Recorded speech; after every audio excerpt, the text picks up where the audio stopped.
So Ryan's got this bucket full of screwdrivers, and this is the thing that he learned from Jake Wilson.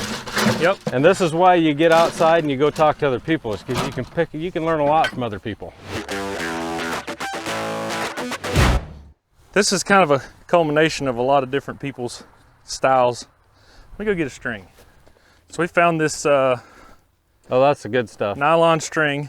I think you can get this from Quality. SWI. Yeah, we got it too. This is a fluorescent orange. It's what, 1/8 inch diameter? 1/8 inch, yeah. It stretches up really nice. You get it really tight and you can see it from a long ways away. So it's pretty handy to set flow over a long It doesn't have a lot of give, so when you pull on it, it doesn't have miles of stretch. Yeah, it doesn't take much to stretch it. So, but the screwdrivers we picked up from Jake, we kind of use these for a lot of different things. We can kind of test the ground we're working in. You kind of have an idea what's below you with them, and they push in really easy.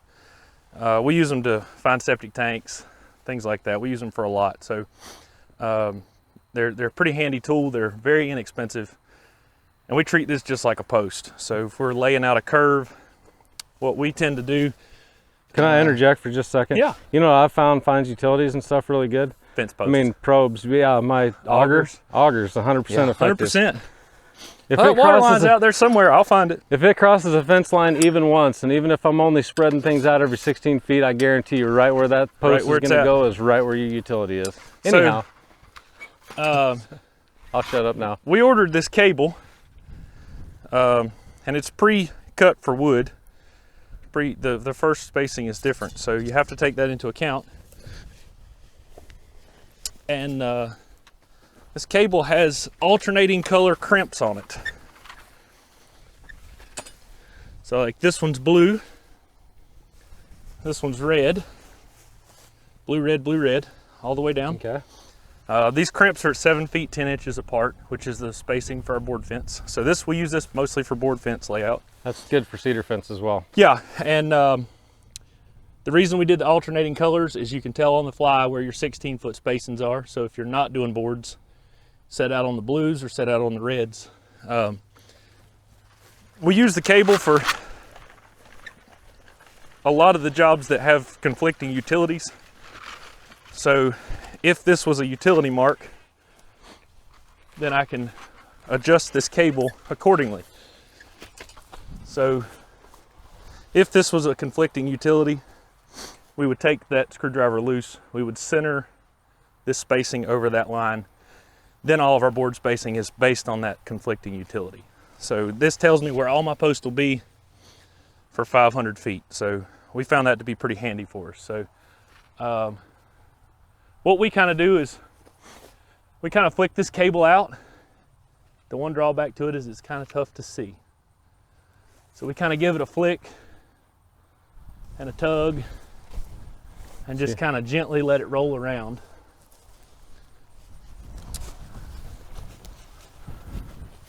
And then we use our screwdrivers. We don't do this for curves. For straight line, this is all for just curves. So then we go to all of our lines. We put a screwdriver in.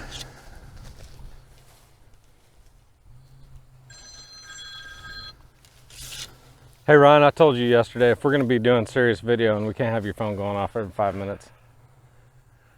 Let's get serious here. All right, I'll trade you my phone for some flip-flops.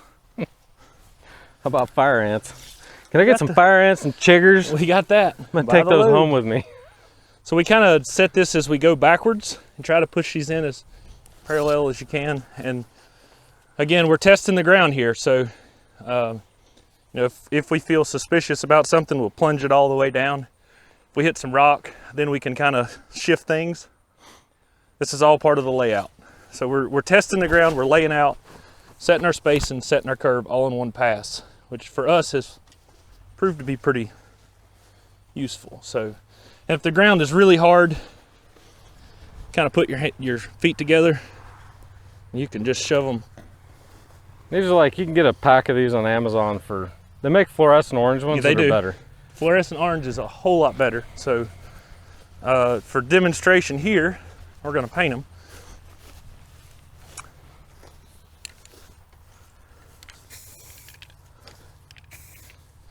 coincidentally enough, every time we buy the fluorescent ones, we lose them. Somehow we managed to never lose the black ones. These are from Harbor Freight. If you go to Harbor Freight, just get all of them they have, because they don't have many. Sometimes they have them in the back. So now what we do is now we can kind of step back, look at the curve we've set, and this kind of comes down to a little less math and a little bit more art. And we're going to dial that in by moving those screwdrivers over. So once we have that set in, if this one needs to come out. Yeah, that one looks a little. So we do two things. I think that one needs to come in. We'll go to both sides of whatever needs to be moved. Okay. So if this one needs to come out or in, then we'll do the opposite on either side of it to soften it up that much more. So this one needs to come in. And boy, isn't it convenient that I just painted that orange.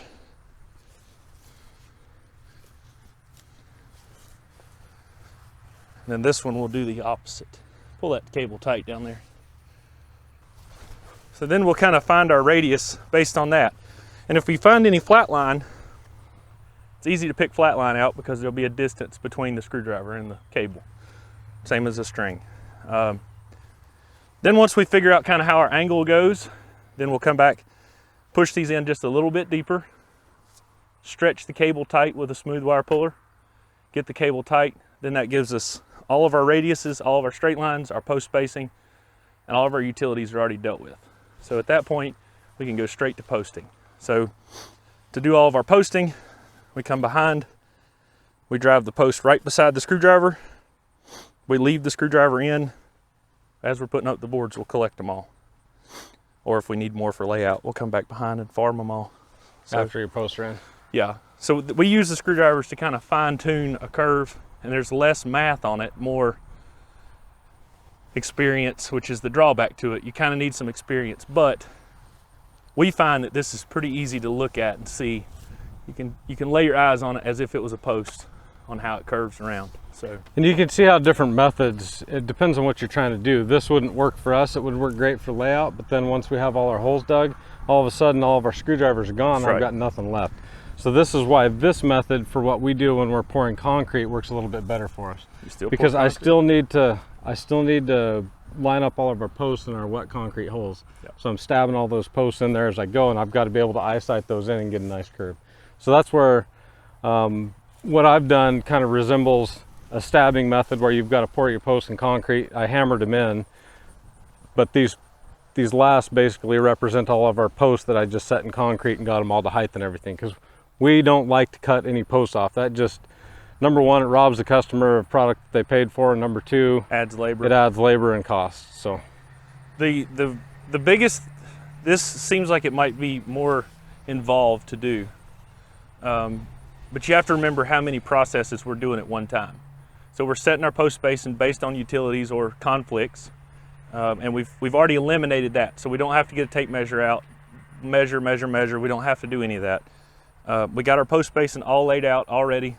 We can set our curve with the screwdrivers without using a tape measure. I hate carrying a tape measure, so finding a system that eliminates all that is a bonus for us. So this cable, yes, it takes a few more minutes, but those minutes all add up. Now, how many different times are you coming back to measure, layout? Then you get it all laid out and you realize you have a utility to cross and your post is dead on it. Then you got to start over. So we, how we deal with, here, I'll let you. So speaking utilities, because if you use this method, you're going to end up having utilities. Let's say our utility was right here, 47 feet, and I know that if we kept going on this, let's say there's our utility. If we kept going with this spacing that we had, 6 feet, we're going to have a post right here. This is going to be our post. So what our company will do is we know that we got to give them at least 2 feet. So we'd come back over here and we'd just make this our line. And then we go back a few spaces, and usually what we do is we'll cut it down by 1 foot, because 1 foot difference, if you go from a 7'8" spacing to a 6'8" spacing, it's not really noticeable. So go back that way, 6'8", and then here's where we'll start our 6 foot spacing again, and that'll give us our spacing. So if I went 45 feet, we're going to be 53, and that'd give us, oh, that's 8 foot spacing, isn't it? Yeah, that's Close 8. enough. So it'd be 51, which gives us our spacing on either side of that. So that's how we deal with curves and utilities and stuff like that, is we'll just go back and make a few spaces back behind a little shorter to get either, if we've got room, we can go longer, but usually it ends up being that the ones back behind have to be a little shorter. If you don't want a foot, you can always change that by 6, 10 inches, whatever you want. It just means more of those marks back there that you're gonna have to move. And we don't deal with a lot of utilities, so this is going to be like 1 or 2 utility conflicts on an entire job, an entire 2,000 foot job. So it's not like you have all these. We do the same thing on chain link fences. We'll lay out 10 foot, 10 foot, 10 foot, and then when we get to the end, we find out that we have a section that's 3 foot, so we'll go back and make every spacing before that 9 foot to get back on our marks. Yep. So the way we combat that, we use the cable as much as we can, and then when we get 50 feet, 100 feet from the end, whatever the size and scale of the job is, then we'll switch to the bungee cord. Yeah. Pull it out, and then we'll space that all out, spread it out over 100 feet. But so this shows you a couple different things. Hopefully you learned a little bit about how to maybe a couple different ways to lay out your curves and stuff like that. Very simple. I mean, it didn't take me anything. This tape measure is really visible, super visible. So a 300 foot tape, plus it's got all my marks on it. Yep. I'm kind of doing the same thing as you're doing. I just don't have the crimps. Yep. The crimps simplify it, takes all the math out of it. Yeah, if you got people that struggle with... It takes all the question out. There's no, you can't read it wrong. Even I'm guilty of reading a tape measure wrong from time to time. You get off by a foot, then all of a sudden... We use a construction calculator where I can put in 7 foot, you had 7 foot 8? 7 foot 10. 7 foot 10, so I can do 7 foot 10, hit plus, and then every time I hit equals, it'll add another 7 foot 10, and we just keep trucking on down the line. Yep. There's no math in our head, and we've taught all of our guys how to do that. Plus it always calculates, it'll calculate our concrete for us. So it's called Construction Master Pro. We'll try and drop a link down to it, or maybe show you a picture of the app, but it's called Construction Master Pro. It's available on the App Store, and I think probably, what's the other one? Those people that use that other phone. There's another phone. Are they still in business? I don't know.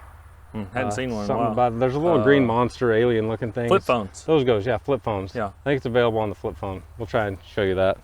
So yeah, that's what we use. We can probably do a video on just kind of some of the simpler applications that calculator do, but all of our guys buy that app for like 20 bucks, and it helps them do all their math, figure all their concrete when they've got round holes. Nobody can remember pi r squared and all that stuff, so we try to simplify that through construction calculators. So we could build a really nice fence. So we've learned how to, over here we learned how to sight things in for eye. Over here we learned how to grade it out by eye and make sure that you don't have to cut anything off. You can knock all these posts down. It does get a little, I'm not gonna lie, it gets a little tricky trying to, if anybody has a good suggestion of how you can knock all these posts and get them graded out, I'd love to see it. I've never perfected that because we've spent so much time doing concrete when we can float them up and down real easy. When you pound them, they're a lot less flexible because once they're pounded in, it's real hard to pull a post up a little teeny bit. And it seems like we have to, as we do this grading method, we might have to make adjustments a couple different times to get it really, really nice. Okay. So something that we've done to kind of address that is we leave our woven wire up off the ground, put a smooth wire in between where the bottom of the wire would be, and then we use that 4 to 6 inches as play so we can float the fence over undulating terrain. And we leave everything up an inch, and that gives, across the board, that gives us an inch to play with. And we can always add that inch back if we need to at the bottom, but it gives us another inch at the top. And an inch will go a long ways. Yeah. Over a long distance, you can really make some severe changes with that inch. So you can come back and tap things in just to kind of give it that final flow. It's pretty easy with the equipment that we use, but being able to come back and double tap's what we call it, but we'll come back and double tap everything in and kind of dial those flows in with the machine itself, with the wire already on it. So you have those lines already, so you can sit back and dial it in with the machine. So that's about the only way we've been. I'd be really interested if anybody has a different way of getting these posts when you're driving posts. Because that board fence, that gets tricky. When we do the chain link, we've had to do chain link, and usually we just leave it a little bit tall, and we do that for 2 reasons. Sometimes you mushroom a top and you got to trim them off, or you just got to trim them off to get your height right. So we've never really figured out how to just dial in those chain link heights if we don't mushroom the top to where we don't ever have to go back and cut them off. But You can tell the people that use strings to get all their height, because a lot of times if they're not really good at it, that's when you'd have them come down in this dip and then they'd go straight, and you just have two straight planes, straight up and straight down. You get a whole lot of this instead of a nice rolling hill. So that's really where the skill comes into this, and we'd like to see more people learn this, because it does make a lot better product for your customer if you can do that. Same thing on cedar fence. It's really easy to see the people are using strings because they get very abrupt angle changes at grade changes. The guys I've seen that can do well with the string, they use magnets and stick it to the pipe. They'll come back in and they'll dial yeah. And then they'll add, you know, if they need to tap that one down 2 inches, then they'll write on it down 2, up 1, whatever that needs to be. They can dial them in that way, set their string with the magnets. That's a good idea. And I think I'd heard that, yeah, just magnets to hold their string where they need it. Tyson Campodelli. Yep. If you don't know Tyson's in Oklahoma, good guy. Go see him. Yep, go see him. I'm going. Get out of your comfort zone and go see people that do what you do.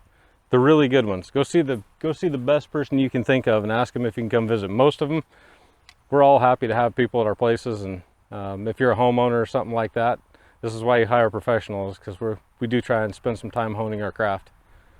Investing in yourself. It's a trade. It's a skill. It's not something that just everybody can do. There's a lot of professionalism and skill involved in what we do, even though it doesn't seem like it. If you need a fence and you're in North Carolina and you're looking for some ornamental agricultural fence, you got to get a hold of Sloop Fencing. If you're in Wyoming or the county of Wyoming out there west, get a hold of SWI. We are Wyoming's fence company. Until next time, you have a good dang day. Where's the woo? That's not my thing.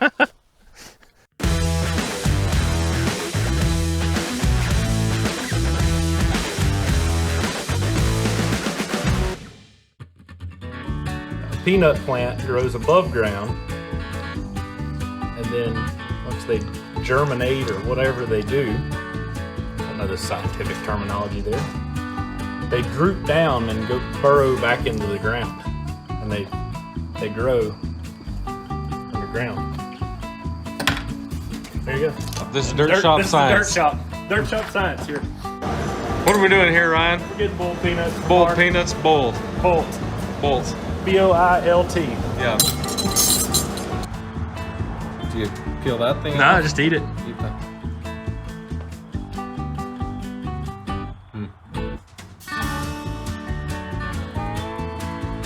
Well, they're not that rowdy. Not that good or not that spicy?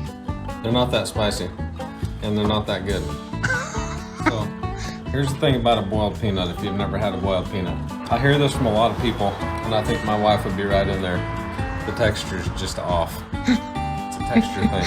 It's A little slimy. So it's a little, I mean, the flavor is not bad, but I'm not a peanut person to begin with.